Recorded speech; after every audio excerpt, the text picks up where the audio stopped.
I'm good. I'm just gonna stare let me at on the open road. Yeah, Drew is on the open road. All right, here we are, Corona, California, hanging out. Drew Morgan, NCAA Division I wrestler. Alec McKenna, also NCAA Division I wrestler. Both of them. Well, no, I guess Drew's been to wrestling prep more. Yep. And then, but y'all both first summers, I think, were the same first summer, Yeah. 2014. Right? How did we meet, Alec? Do you remember? Through Jason. Right? Right? Where were we? We were at the JJ Internet Classic. That's right. And I was coaching PJ. Yep. Yeah, we were all there hanging out. Did you think I was scary at first? I don't know. I don't think I knew what to expect. Pretty sure Jason prepared me. I can't imagine what that means. So what's coming up in the next week? We got camp starting up. I'm gonna be there the first 2 weeks, maybe more. We'll kind of figure out how my schedule's going, but can't wait. We'll probably another 2,000 kids like last year. So. Right now we're 2,200 from 23 states and 3 foreign countries. Wow. So it's gonna be awesome. Can't wait. Love going up to prep. Are you prepared for the Ninja World Team Trials also? Oh yeah, I've been training really hard. You know, I was out at Cal Poly this year, but didn't deter me from my training. You know, I'd go to wrestling practice and then I'd knock out my homework just so I could train in Ninja. So I'm ready. Are you and Israel going to have a rematch? I mean, Israel needs to make the finals first. I think, obviously. I'm the defending world team member, so I won the gold. So I think I'm just gonna be sitting in the finals, and I mean, whoever wants to go. I mean, Israel's been talking a lot of hype, but I'm not worried at all, honestly. Do you think Chrissy D's improved his game at all at Foxtails, or do you think the same lackluster performance? I would hope. I mean, after last year's performance, it was. I mean, there's a lot of words I could say, but it was just disappointing, honestly. 3 games in a row he loses after he was claiming his team was gonna win. I mean, come on, 0-3. It's just disappointing. It was real disappointing. So I would hope he would have trained and upped his game. I mean, he's been training with you all summer, or all year. I mean, so come on, just something. At least one win, I think, is at least improvement. So that's what I'm looking for out of him. All right. Are you coming back out this summer? Oh, we'll see. Maybe in August. And Maddie will be here. Matt will be here. So, now all kidding aside, why tell them a little bit about what we did today, because JD and I'll both be coaching this summer. What is the experience like, and how is it different, or how is it helpful? Yeah, well, today, I mean, JD is pretty intense, so he does like a little bike workout and then right into kind of his training. But what I like about it is it's really one-on-one, and that's kind of how I learn and things like that. So either him or Carolyn, we'd start working, and then he just sees something, and then we break it down and work on it. You know, stuff that works for us, because I mean, I have my own unique style. Everyone else has their own unique style. So I think that's kind of the best way. And I mean, for people who are first coming to camp, it's not as individualized because they need to learn the body leveraging and things like that in order to understand what we're saying and all the moves and stuff. So just for me, as someone who's been here a while and kind of knows the system, it's a big help for me because I get that individual attention, like the little nitpicky stuff that at the D1 level you need to have. So That's pretty pumped, good. yeah, pumped about that. And then Well, also, I'm pumped too about everything new we've been doing since the last summer when you and I were at last together. And I think today you got a little feel of that. Yeah, definitely a bunch of new stuff that I haven't been around to practice and see. So I can't wait to get all the new stuff and see all the little guys who have mastered it by now. Yeah, probably, Yeah. right? Mr. McKenna. The training. I think it's really unique and it's really cool how JD and you run it.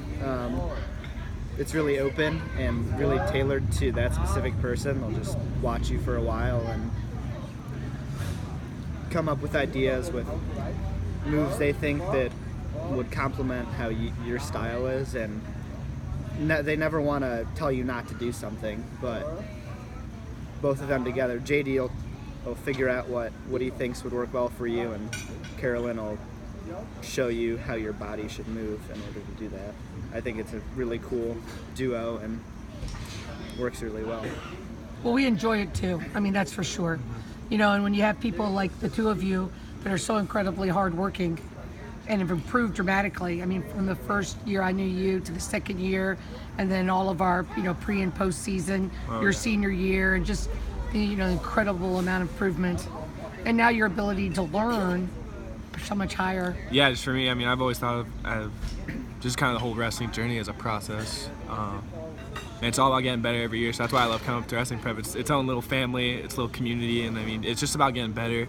I mean, when I first came, I took like third in our CIF or whatever, which I mean, good for the area, but nothing special, especially what you're used to, the national level. So I mean, and I think that was good, getting that exposure. I mean, I was in there seeing the top level guys. I was there when Alex Cisneros was there. He just was a 4-time state finalist, 3-time state champ. One flow, and he was in there hanging out with us, sleeping on the same mat. So it just stuff like that is really cool, and really just like a close knit and a way to kind of to love the process and love training every day and things like that. And so I really embrace that, and I mean the improvements that I've done every year just keep getting bigger and bigger, and I love it. So that's why I keep coming back. I mean, wrestling prep's definitely a really unique experience, and like Drew, I mean, when I first came, I was not qualifying for state, and after that, I mean, just the little things that we do there help so much. All the body movements and body leveraging really help you understand wrestling better than just shooting a high crotch or a single. I think it's cool, and it helps a lot.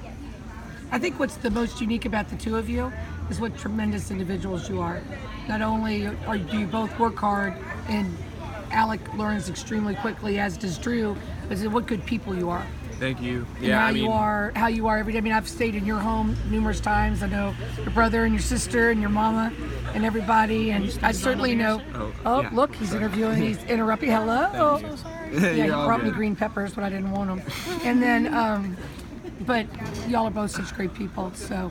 Yeah, thank you. I mean, I think that's just kind of the thing about prep is you just get good kids that want to be there and want to train. I mean, it's a summer. I mean, obviously there's in season and stuff for people who live with Carolyn or live around, you know, and things like that. But for me, living, you know, across the state from her in high school and stuff like that, it was I didn't get to see her during the year very much. You know, the summer or the Thanksgiving camp and winter camp, but everyone who wants to be there is there during the summer. So it's just a good environment where people are just there to get better. And it's all good kids. I mean, you get some really cool kids. I made friendships that are lasted forever. From all over the place. Yeah, all over the country. Think of all the places you and I traveled together to coach other people. Yeah, and just everywhere Carolyn goes, you're always meeting sweet new people. I've met so many people just through this sport. So I really think that's great, and that's how you kind of meet these good people, is just because you're in an area and where people want to get better, and I think that goes a long way. And that's kind of one of the great things about wrestling prep. No matter what wrestling level you may be at, you're just gonna meet a good person. I mean, even if it's their first year wrestling, they're usually just a good person because they want to be there and want to be better. I think too that the environment that all you guys help create is one where it's uncool to be a jackass. It's uncool to belittle people. It's uncool to do things when people are genuinely trying. And I think that allows for other people to get better quicker, for sure. Yeah, I definitely agree with that, because I mean, when I first came, it was like this stuff was so new to me, and like having a gymnastics background, I mean, I was kind of able to pick it up a little faster than some kids. But it's like I've seen some of the best wrestlers in the nation come here, and they don't know how to do any of it. So it's like you can make fun of them just as fast as you can make fun of a first-year wrestler. So and they're the best in the nation. So I think you really can't make fun of anyone, because this is just hard to do and it's new. It's just a revolutionary way to look at the sport. So no point in putting someone down for not being able to do it, because anyone, you know, you could get probably a Division I All-American or whatever to come in here and not be able to do the same thing, but they're one of the best in the sport. So. Right. I mean, when I first came here, I could not do a single thing, and didn't even want to try most of them. But I mean, the cool thing about wrestling prep is everyone's in there is encouraging you to try it and trying to help you out with learning the technique and showing you how you can do it better. And there's 4-year-old kids that can do it better than like All-Americans that come in there, and kids that are 80 pounds that can do it, and kids that are 300 pounds that can do it. Yeah. He was so talented, right? Much better than I can. So it's a cool experience. It's a cool way to look at the sport, and I think it's awesome. For somebody who's not from California, when we would run into you at Flow or Super 32 or Dapper Dan, Did everybody treat you the same? Like they were happy to see you? It's like that. I knew everyone for forever. And I've gone to places too where I've seen people wearing wrestling prep T-shirts, or met someone that had been there from a different state that wasn't California. So I think it's cool how it's all over the place and growing. I thought it was funny at Dapper Dan, your senior year, Alec won his match at Dapper Dan, and then I was there also with Jared Prince from Florida and Davion from Oklahoma. But when everybody warmed up, he warmed up actually in a different room than us, but when they warmed up, like everybody went right to doing the body leveraging. It was cool. Yeah. It was a cool experience. Yeah, I think it's just kind of one of those things that brings everyone together. I mean, I know from my experience, going to tournaments and stuff, like preseason, that you're a bunch of wrestling prep kids, they're gonna start doing the warm-ups and things like that. And I think that's so cool. And it's just a way everyone to come together and be a little family and just kind of see your friends and have some fun, do the warm-ups, and then go wrestle. It's awesome. Yeah, I love it. And then, it's cool being at like a national tournament like Flow or something, and it was like my second tournament in a week, and I was dead, but you're going through that, and then everyone's just looking at you like, whoa, what is that? Or that's so cool. And so it's just cool to be a part of that, be something like that. Well, I'm grateful to know you both. Thank you very much, and I think we're 4 or 5 days away from camp starting, so. Can't wait. All right. Love you guys.